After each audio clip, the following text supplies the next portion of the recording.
Assalamualaikum warahmatullahi wabarakatuh. Bismillahirrahmanirrahim. Alhamdulillahirabbil alamin. Wassalatu wassalamu ala asyrafil anbiya'i wal mursalin sayyidina wa maulana Muhammadin wa ala alihi wa ashabihi ajma'in, amma ba'du.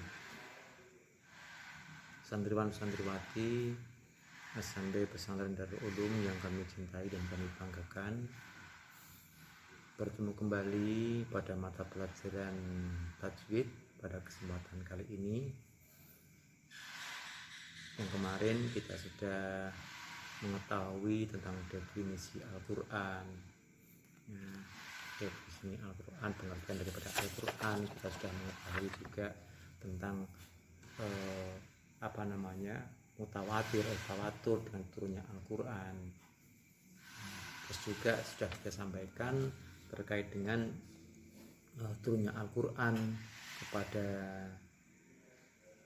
melalui malaikat Jibril yang disampaikan kepada Nabi Muhammad, yang itu tidak bertawatur karena dengan alasan karena Nabi Muhammad malaikat Jibril itu tidak mungkin untuk melakukan pembangkangan terhadap perintah Allah Ta'ala, dan pasti malaikat Jibril itu taat dan tunduk dengan apapun yang diperintahkan Allah Ta'ala. Maka tidak mungkin Nabi Jibril mengingkari daripada apa yang diperintahkan oleh Allah Subhanahu wa Ta'ala untuk menurunkan Al-Quran kepada Nabi Muhammad. Demikian juga Nabi Muhammad, junjungan kita, bahwasanya beliau adalah sosok Nabi yang menjadi kekasih Allah Subhanahu wa Ta'ala, sosok Nabi akhir zaman, yang di situ jelas Nabi yang dijaga dari melakukan perbuatan-perbuatan yang bersifat dosa dan kemaksiatan. Tentu dalam hal ini tidak mungkin Nabi kita Muhammad sallallahu alaihi wasallam akan berbohong tentang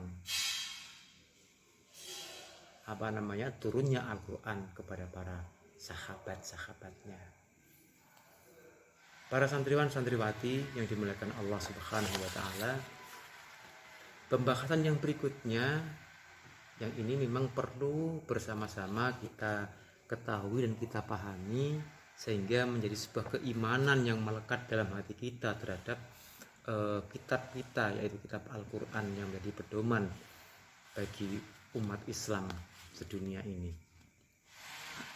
Bahwa apa benar Al-Quran itu adalah ketika dibaca memberikan pahala, atau ketika Al-Quran itu dibaca diberikan pahala oleh Allah Subhanahu wa Ta'ala?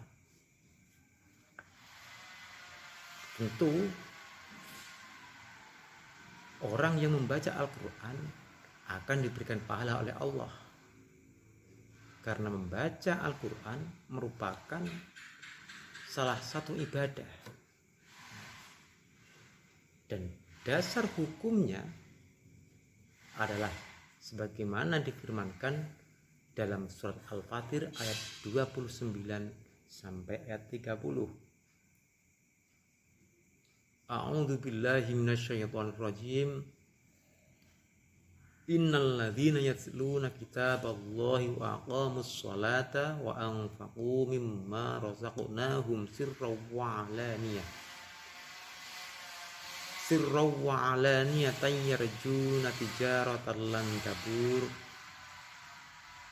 liwaffiyahum ujurahum wa yazidahum min fadlih innahu ghafurun syakur.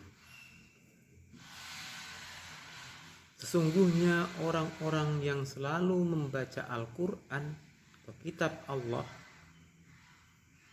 Al-Quranul Karim, dan melaksanakan sholat serta menginfakkan sebagian dari harta rizki yang kami anugerahkan kepadanya secara diam-diam dan terang-terangan, mereka itu mengharapkan perdagangan tidak akan rugi. agar Allah Subhanahu wa taala menyempurnakan pahalanya kepada mereka dan menambahkan karunia-Nya. Sesungguhnya Allah Subhanahu wa taala adalah Maha Pengampun dan Maha Mensyukuri. Dengan dalil ini jelas bahwa ketika umat Islam mau membaca Al-Quran dengan baik dan benar, tentu jelas dijamin oleh Allah Subhanahu wa taala. Mereka itu mengharapkan perdagangannya tidak akan rugi. Artinya apa? Beruntung. Semakin bertambah. Karena membaca Al-Quran termasuk juga ibadah. Janji Allah, ketika kau mau beribadah kepadaku, maka nikmatmu akan bertambah. Beribadah kepada Allah Ta'ala. Ketika beribadah kepada Allah Ta'ala, berarti Allah Ta'ala akan memberikan pahala. Tentu dalam hal ini membaca Al-Quran yang bagaimana, yang masuk kategori ibadah, itu tentu yang mengikuti daripada ketentuan-ketentuan tata cara membaca Al-Quran dengan baik dan benar, yang ini nanti akan dikaji lebih mendalam pada ilmu tajwid ini. Para santriwan santriwati yang kami banggakan, juga dijelaskan dengan sabda Rasulullah sebagaimana hadis yang diriwayatkan oleh Imam Tirmidzi dan juga Imam Darimi melalui periwayatan sahabat Abdullah ibnu Mas'ud, yaitu mangqara'a harfan min kitabillahi falahu bihi hasanatun wal hasanatu bi asyri amsalihha la aqulu alif lam mim harfun walakin alifun harfun walam harfun wa mimun harfun. Setiap orang yang membaca satu huruf dari kitab Allah, yaitu Al-Quran, maka dia akan mendapat satu kebaikan, dan satu kebaikan akan diberikan pahala 10 kali lipat dari kebaikan tersebut. Saya, Nabi Muhammad SAW, tidak mengatakan alif lam mim ini satu huruf, akan tetapi alif satu huruf sendiri, lam satu huruf sendiri, mim satu huruf sendiri, meskipun secara pelafalannya satu, alif lam mim, itu tetap dihitung 3. Artinya apa? Setiap satu huruf itu akan dinilai pahala ketika Anda membaca Al-Quran dengan baik dan benar. Oleh karena itu, para santriwan dan santriwati, mari bersama-sama kita tetap belajar di dalam belajar Al-Quran, terutama yang ini punya nilai ibadah yang luar biasa.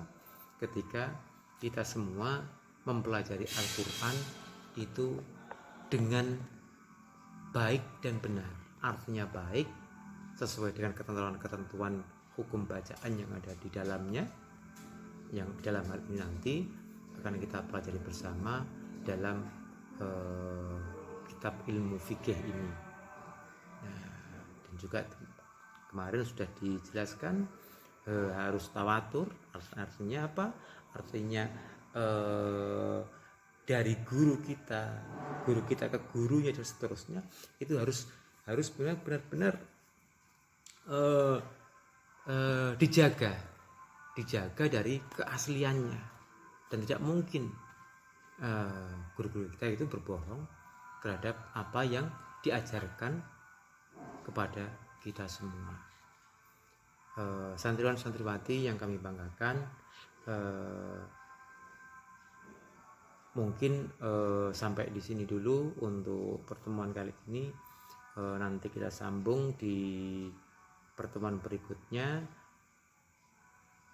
Kalau ada hal-hal yang perlu disampaikan dari keterangan kami mungkin kurang jelas, nanti bisa kita diskusikan melalui chat WA yang ada dalam grup. Dan pertemuan kali ini sebelum kami akhiri, kami ucapkan terima kasih kepada semua santriwan santriwati yang tetap semangat dalam mengikuti kegiatan pembelajaran meskipun masih dalam kondisi daring seperti yang kita laksanakan pada kesempatan kali ini. Dan kurang lebihnya kami akhiri, wallahul muwaffiq ila aqwamit thoriq wal afu minkum. Wassalamualaikum warahmatullahi wabarakatuh.